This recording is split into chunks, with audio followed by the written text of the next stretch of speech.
לפני שנים, הרבה שנים, רבו בארץ שושנים, בכל עמק, על כל הר, גדל הזית והתמר, כפרים רבים, רבים מאוד, בכל מקום אשר תעמוד.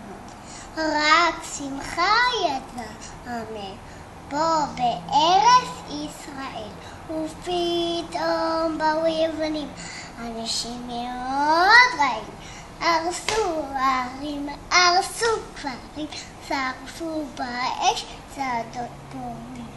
אזי קבעו המכבים, אנשים מאוד רבים.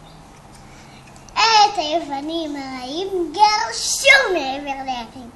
היהודים שמחו מאוד והדליקו אז נרות, או של שמן ופתילה או לזכר ותהילה.